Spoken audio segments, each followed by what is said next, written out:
SS. Balaji அவர்களை போட வைக்கிறேன்.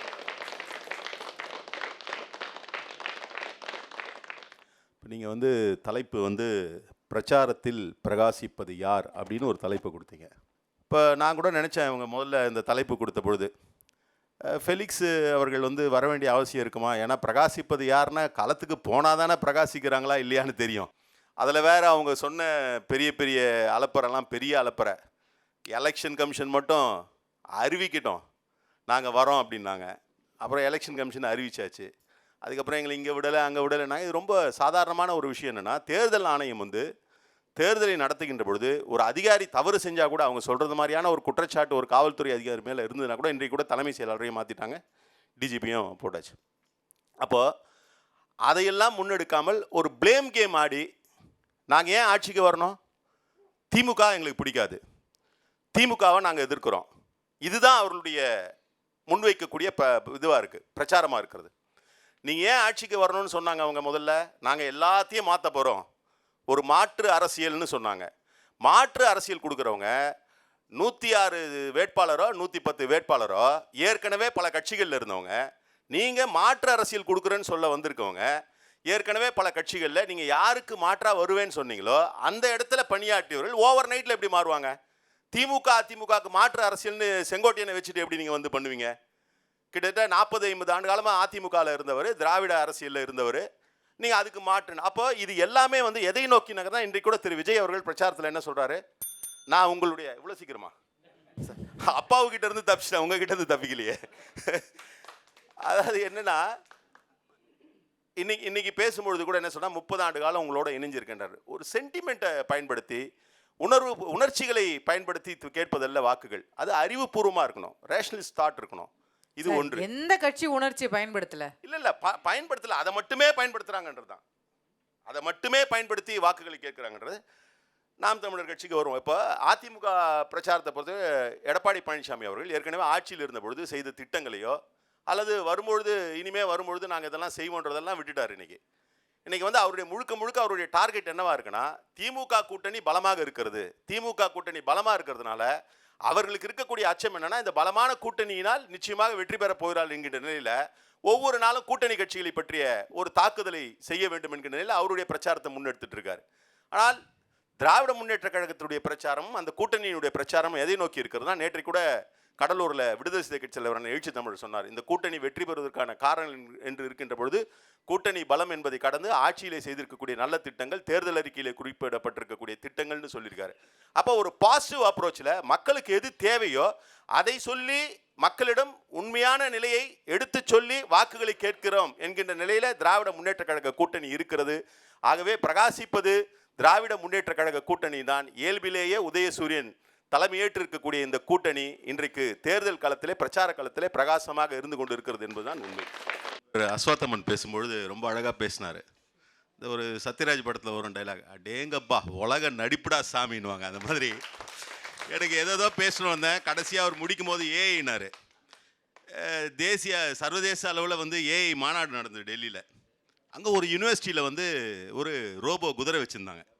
இது வந்து ரெடி பண்ணுறதுக்கு வந்து பல கோடி ரூபாய் ஆச்சு, அப்படி இப்படின்னு இவர் இங்கே பேசுகிற மாதிரி, அக்கா நிர்மலா சீதாராமன் பேசுகிற மாதிரி பேசிட்டு அதை வந்து பெரிய அளவில் எல்லாம் கொண்டு போனாங்க. அதை என்ன பண்ணாங்க, விளம்பரப்படுத்தினாங்க.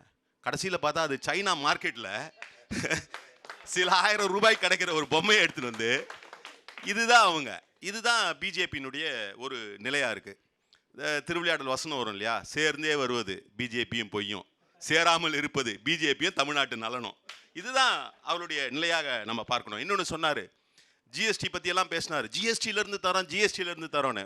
ஒன்றை நீங்கள் புரிந்து கொள்ள வேண்டும், ஒன்றிய அரசுக்கு என்ன சோர்ஸ் ஆஃப் இன்கம் இருக்குது, ஒன்றிய அரசுக்கு என்ன வருமானம் இருக்கிறது? இன்கம் டேக்ஸை தவிர ஒன்றிய அரசுக்கிட்ட ஒன்றுமே இல்லை. அப்போ சோர்ஸ் ஆஃப் இன்கம் இங்கிருந்து மாநில அரசிடமிருந்து நாங்கள் கொடுக்கறத நீங்கள் திருப்பி கொடுக்குறீங்க. இன்னமும் நீங்களே ஜென்ரேட் பண்ணி அது கொடுக்குற மாதிரி ஜிஎஸ்டி எவ்வளவு கொடுத்தோம் அவ்வளவு கொடுத்தோன்ற மாதிரியான ஒரு கற்பனையான வாதங்களை முன்வைக்கிறீங்க. இல்ல அது திருப்பியே கொடுக்கல நீங்க சொல்றீங்கல்ல, அத கொடுக்கறோம். நம்ம நண்பர் அஸ்வத்தமனா இருந்தாலும் நிதி அமைச்சரா இருந்தாலும் கொடுக்கறோம்ன்றாங்க. கொடுக்குறாங்க. எவ்வளவு கொடுக்குறாங்கன்னு யாராவது ஏதாவது புள்ளி விவரத்தை ஒழுங்கா சொல்றாங்களா? ஆனா பிரதமர் அமர்ந்து இருக்கக்கூடிய மேடையில முதலமைச்சர் உரிமையோட கேட்கிறார். நீங்க சிந்திச்சு பாருங்க, பிரதமர் உட்கார்ந்துட்டு இருக்காரு, ஒரு முதலமைச்சர் எங்களுக்கு முறையா சேர வேண்டிய பணம் கொடுக்கலன்னு சொன்னாங்கன்னா, உள்ளபடியே அது பொய்யா இருந்ததுன்னா அதுக்கு எப்படி ரியாக்ட் பண்ணியிருப்பாங்க? அப்ப இவங்க என்ன சொல்றாங்கன்னா, நாங்க ஜிஎஸ்டி கொடுக்குறோமானா கொடுக்குறீங்க, எங்களுக்கு 100 ரூபாய் முறையான ஷேர் கொடுக்கணும்னா நீங்க 30 ரூபாய் கொடுத்துட்டு எல்லா திட்டத்தையும் போடனா எப்படி போட முடியும்? இதுதான் நாங்கள் முன்வைக்கிற கேள்வி. இங்க கூட 100 நாள் வேலை வாய்ப்பு திட்டம் 100 நாள் வேலை வாய்ப்பு திட்டம்னாரு. அவர் அதோட பேரை இன்னைக்கு அவங்க மாத்தி வச்சிருக்க பேரை சொல்லுவாரானா தெரியல. இன்னைக்கு அவங்க மாத்தி வச்சிருக்க பேரு Viksit Bharat. G RAM G, G RAM G. ஆனா அதோட பெயர் என்ன? முதல்ல மென்ட்ரிகான்னு இருந்தது. Mahatma Gandhi rural employment scheme என்கின்ற அளவில் அது இருந்தது. மகாத்மா காந்தியுடைய பெயரில் இருந்து நம்ம வழக்கத்தில் 100 நாள் வேலை வாய்ப்பு, அதையும் ஒரு பொய். நாங்கள் 100 நாள் வேலை வாய்ப்பு திட்டத்துக்கு பணம் கொடுக்குறோம். 100 நாள் வேலை வாய்ப்பு திட்டத்திற்கு ஒவ்வொரு ஆண்டும் அதற்கு உண்டான ஒதுக்கீட்டை குறைத்து வருகிறார் என்பது அப்பட்டமான உண்மை. அதற்கு சாட்சி விடுதலை சிறுத்தைகள் கட்சியுடைய தலைவர் எழுச்சி தமிழர் ஒவ்வொரு முறையும் பட்ஜெட்டுக்கு முன்னாடி போய் இந்த ஆண்டாவது அதை உயர்த்துங்க, நீ 100 நாள் திட்டம்னு பேர் வச்சிருவ, 100 நாளைக்கு சம்பளம் கொடுக்க மாட்டேன், 20 நாளுக்கும் 15 நாளுக்கும் சம்பளத்தை கொடுத்துட்டு நான் 100 நாள் திட்டத்தை செயல்படுத்தினா இதுதான் பிஜேபியினுடைய மாடல். எல்லாவற்றிலும் போய் இன்னைக்கு 100 நாள் 150 நாள் ஆகும். பேர் வச்ச நாய்க்கு சோறு வைக்க மறந்துட்டாங்கன்ற மாதிரி இதுக்கு பேரெல்லாம் நல்லா தான் மாத்துறீங்க, ஜி ராம்ஜின்னு. ஆனா என்ன பண்றீங்க? பணம் ஒதுக்குறதுல. பாபு முருகவேல் சொன்னாரு, அவரும் தானே உணர்ச்சியை பயன்படுத்துறாரு. அவர் உணர்ச்சியை பயன்படுத்தல, உணர்வுகளை பயன்படுத்துகிறார்கள். உணர்வு வேறு, உணர்ச்சி வேறு. ஆமா, உண்மையிலே வேறதான், ரெண்டும் வேறதான். நான் ஒரு சென்சிடைஸ் ஆகக்கூடிய நிலையில இருக்கிறது தான் உணர்ச்சியா இருக்க முடியும். சிரிக்காதீங்க தொடர், உண்மை அதுதான். இல்ல இது நீங்க என்ன வேணா சிரிக்கலாம், நல்ல தீர்ப்பை நாடு சொல்ல நாள் வரும் பொழுது அப்ப பாத்துக்கலாம் சிரிப்பது யார் அழுவது யாருன்னு. இல்ல மே 4ஆம் தேதி பாத்துக்கலாம். நம்ம ஃபெலிக்ஸ் சொன்னாரு, அரசு வேலை வாய்ப்புகளை மிக அதிக அளவுல உருவாக்கல அப்படின்னு. இருக்கக்கூடிய வேகன்சிஸ்ல எவ்வளவு நிறைவு செய்ய முடியுமோ அதை நிறைவு செய்திருக்கிறார். அதே நேரத்தில் தனியார் துறையில வேலை வாய்ப்பை பெறுவதற்கான பல்வேறு முகாம்கள், நான் 5 வருஷம் சட்டமன்ற உறுப்பினராக இருந்த பொழுது ஆண்டுக்கு 2 முறை வேலை வாய்ப்பு முகாம்கள் ஒவ்வொரு மாவட்டத்திலும் நடைபெற்றிருக்கிறது. இப்படி எல்லா வகையிலும் ஆக்கப்பூர்வமான ஒரு பிரச்சாரத்தை திமுக தலைமையிலான கூட்டணி, குறிப்பாக மாண்புமிகு முதலமைச்சர் தளபதி அவர்கள் கொண்டு கொண்டிருக்கிறார். ஆனால் அதே நேரத்தில் எதிர்க்கட்சியில் இருக்கக்கூடிய எடப்பாடி பழனிசாமி அவர்கள் எந்த மாதிரியான பிரச்சாரத்தை முன்னெடுக்கிறார்? ஒரு புறம் நான் முதல்ல சொன்னது மாதிரி கூட்டணி கட்சிகள் மேல ஒரு தனிப்பட்ட தாக்குதலை தொடுக்கிறார்.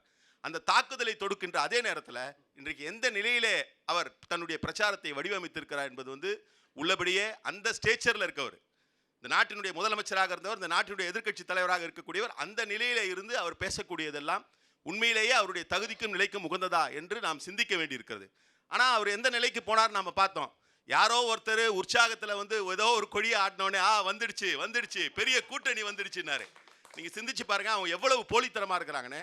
இன்றைக்கு மருதன சொல்றாரு அது இருக்கு, அதுல ஒரு நுட்பமான அரசியல் இருக்கிறது, அல்லது ஒரு புரிந்து கொள்ள வேண்டிய நிலை இருக்கிறது. அவர் சொன்னது மாதிரி பிஹைண்ட் த ஸ்கிரீன் என்று சொல்வது போல இன்றைக்கு அதை நாம சந்தேகப்படக்கூடிய நிலையில் அது இன்னும் வலுவாக வளர்ந்திருக்கிறது. ஏன்னு கேட்டீங்கன்னா, இன்றைக்கு தமிழக வெற்றி கழகம் முன்வைக்கக்கூடிய பிரச்சாரம் என்பது அவர்களுக்கான பிரச்சாரம் என்பதை விட திமுகவின் மீது காழ்போடு குற்றச்சாட்டுகளை அடுக்க வேண்டும் என்ற நிலையில அவர்கள் பிரச்சாரத்தை முன்னெடுக்கிறாங்க. இதற்கான அடிப்படை என்னவாக இருக்க முடியும்னா, திமுக மேல பிரச்சாரத்தில் மேலும் மேலும் குற்றச்சாட்டுகளை சுமத்துவதன் மூலம் அந்த பெனிஃபிட்டை யார் எடுக்கணும்? அதிமுக எடுப்பதற்கான ஒரு வாய்ப்பை உருவாக்கி கொடுக்கிறது. அதிமுக கூட்டணியில் இருக்கக்கூடிய பாரதிய ஜனதா கட்சிக்கு ஆதரவான நிலைப்பாடு என்பதாகத்தான் அதை நாம் பார்க்க வேண்டி இருக்கிறது. இப்போ விஜய் அதிமுகக்காக பிரச்சாரம் பண்றாரு. அதிமுக பிஜேபி அதிமுக அலையன்ஸ்ல தானே இருக்காங்க. அவர் பிரச்சாரம் பண்ணா அதிமுக எப்படி சார் ஓட்டு? அந்த பஞ்சாயத்து முடியல. தமிழ்நாட்டில் அதிமுக தலைமையா, பிஜேபி அலையன்ஸா, அதிமுக அலையன்ஸா, அதிமுக தலைமையிலான என்டிஏ அலையன்ஸா, இல்ல என்டிஏ தலைமையிலான எடப்பாடி பழனிசாமியுடைய அலையன்ஸான்னு தெரியலையே. அதனால அந்த பஞ்சாயத்தை பொறுத்தவரைக்கும் ரெண்டும் ஒண்ணுதான். அந்த நிலையில இன்றைக்கு தங்களுடைய அரசியல் நிலைப்பாட்டை கொண்டு சென்றிருக்கிறார் என்பதுதான் பார்க்க வேண்டியிருக்கிறது. இன்னொன்று, நம்முடைய சகோதரி சொன்னாங்க, நாங்கள் எல்லாத்துலேயும் ஃபர்ஸ்ட்டுன்னு. நீங்கள் ஃபர்ஸ்ட்ல ஃபர்ஸ்ட் தான் வரீங்க, லாஸ்ட்ல ஃபர்ஸ்ட் வர மாட்டீங்களம்மா. அதான பிரச்சனையே. அதற்கு காரணம் என்ன? இங்கே தமிழ்நாட்டில் ஒரு ஆல்டர்னேட்டிவ் ஃபோர்ஸ் வேணுன்றது ஒவ்வொரு காலகட்டத்திலும் அந்த வாக்குகள் இருக்கிறது. வைகோ அவர்கள் வந்த பொழுது அந்த வாக்கு வாங்கினாரு, விஜயகாந்த் வந்த பொழுது அந்த வாக்கு வாங்கினார். அது ஒரு saturation point. You have achieved your saturation point, அவ்வளோதான். அந்த 7% 8%. இப்போ என்ன சிக்கல்னா, அண்ணன் சீமானுக்கு அந்த 7-8ல் எவ்வளவு புதுசா வந்திருக்கிற தாவேகா உடைச்சிட்டு போகுதுன்றது அவருடைய சிக்கல். ஆக இங்க போட்டி திமுகக்கும் அண்ணா திமுகக்கும் ஒரு போட்டினா, நாம் தமிழர் கட்சிக்கும் தமிழக வெற்றி கழகத்திற்குமான ஒரு போட்டி என்கின்ற நிலையில் தான் நான் பார்க்கிறேன். பிரகாசிப்பது மட்டுமல்ல, இந்த கூட்டணி நிச்சயம் வெற்றி பெறக்கூடிய ஒரு கூட்டணி. வெற்றி பெற்று மே 4ஆம் தேதி அன்று திமுக தலைமையிலான இந்த கூட்டணி தகதகவென ஜொலிக்கின்ற நிலையை நாம் பார்க்க போவது என்பது உறுதி உறுதி உறுதி.